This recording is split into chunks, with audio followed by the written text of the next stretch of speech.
RAB দেশব্যাপী সাঁড়াশি অভিযান পরিচালনা করে আসছে। এরই ধারাবাহিকতায় গত 1 জানুয়ারি 2026 তারিখে দিবাগত রাতে র্যাব 4 এর একটি আভিযানিক দল গোপন সংবাদের ভিত্তিতে ঢাকা মহানগরীর শাহ আলী থানাধীন গোরার চটবাড়ি বেড়িবাঁধ এলাকায় অভিযান পরিচালনা করে। সেখানে অবৈধ অস্ত্রধারী 3 জন শীর্ষ সন্ত্রাসীকে গ্রেপ্তার করা হয়। পরবর্তীতে পল্লবী থানাধীন লালমাটি উচ্চ বিদ্যালয় সংলগ্ন এলাকা হতে তাদের দেওয়া তথ্য মতে আগ্নেয়াস্ত্র উদ্ধার করা হয়।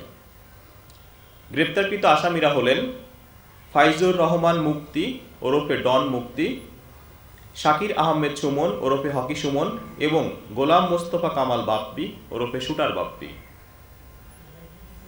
উল্লেখ্য যে গত 29 ডিসেম্বর 2025 তারিখে আরেক শীর্ষ সন্ত্রাসী মোহাম্মদ সজীব ইসলাম ওরফে ভাগিনা সজীবকে একটি বিদেশি পিস্তল, একটি ম্যাগাজিন ও 3 রাউন্ড গুলি সহ র্যাব 4 আটক করেছিল।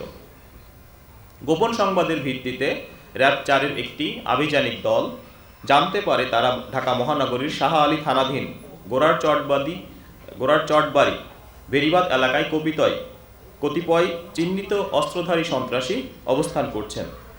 উক্ত সংবাদের ভিত্তিতে র্যাব 4 এর একটি আভিযানিক দল উক্ত স্থানে অভিযান পরিচালনা করে অভিযুক্তদের গ্রেপ্তার করে।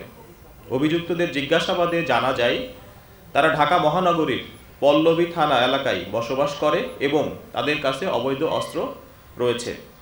পরবর্তীতে তাদের দেওয়া তথ্যের ভিত্তিতে ঢাকা মহানগরীর পল্লবী থানাধীন লালমাটি উচ্চ বিদ্যালয় সংলগ্ন এলাকা থেকে অভিযান পরিচালনা করা হয় এবং সেখানে তাদের দেওয়া তথ্য মতো তাদের দেখানো এবং তাদের বের করে দেওয়া সাপেক্ষে আমরা একটি বিদেশি পিস্তল, একটি বিদেশি রিভলভার, একটি ম্যাগাজিন এবং 11 রাউন্ড তাজা গুলি লোডেড অবস্থায় উদ্ধার করি।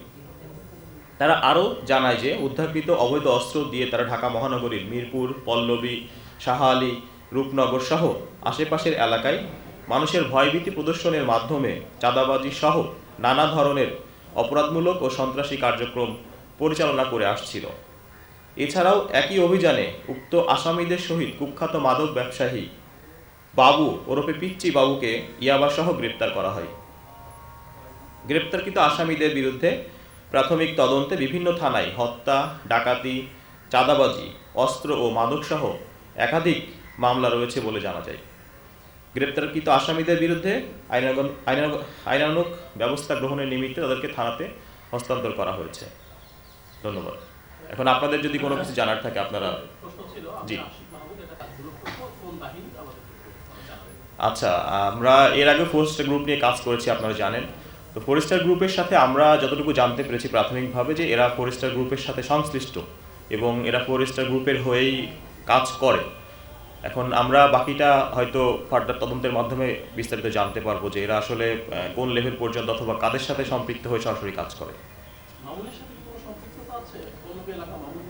থাকতে পারে ফরেস্টার গ্রুপের সাথে এরা সংশ্লিষ্ট, এটা আমরা প্রমাণ পেয়েছি এবং যেটা মনে হচ্ছে ফরেস্টার গ্রুপের যারা সদস্য এরা জড়িত, কাজ করে একসাথে। এদেরকে শীর্ষ সন্ত্রাসী বলা হচ্ছে কারণ এদের বিরুদ্ধে একাধিক হত্যা মামলা আছে, এদের বিরুদ্ধে মাদক মামলা আছে, মারামারি জখমের বিভিন্ন মামলা আছে এদের বিরুদ্ধে এবং এরা বিভিন্ন জায়গায় চাঁদাবাজি, আপনারা দেখতে পাচ্ছেন বিগত কিছুদিন যাবৎ বা বেশ কয়েক মাস যাবৎ বিভিন্ন জায়গায় চাঁদাবাজির যে ঘটনাগুলো ঘটছে, এই চাঁদাবাজির ঘটনার সাথে তাদের তথ্য মতে তাদের সম্পৃক্ততা পাওয়া গিয়েছে।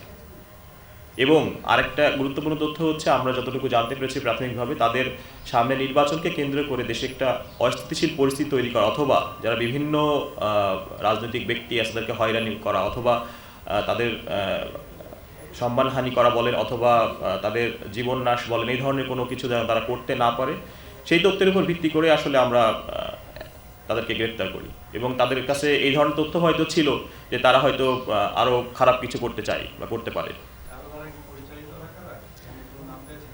আমরা প্রাথমিক তদন্তে যেটা আমরা বললাম যে ফরেস্টার গ্রুপের সাথে তারা কাজ করে এবং ফার্দার ইনভেস্টিগেশনে হয়তো আমরা আরো বিস্তারিত জানতে পারবো পরবর্তীতে। পিচ্চি বাবু, আচ্ছা, আমরা যদি সংখ্যায় বলি 340 পিস ইয়াবা পেয়েছি তার কাছে এবং পিচ্চি বাবু খুব পরিচিত একটা নাম, আপনারা হয়তো এলাকায় জেনে থাকবেন। সে অস্ত্র ব্যবসা সহ মাদক ব্যবসার সাথে সরাসরি জড়িত এবং সে মোটামুটি মাদক নিয়ন্ত্রণই করে ওই এলাকায় বলা চলে এই অস্ত্রের মাধ্যমে তার একসাথে। সে খুব সম্ভবত হয়তো লিডার না হলেও লিডার পর্যায়ের একজন, মানে যারা মানে উপর লেভেলের যারা, তাদের সাথে সরাসরি সে কাজ করে, ওঠা বসা করে। তো সেও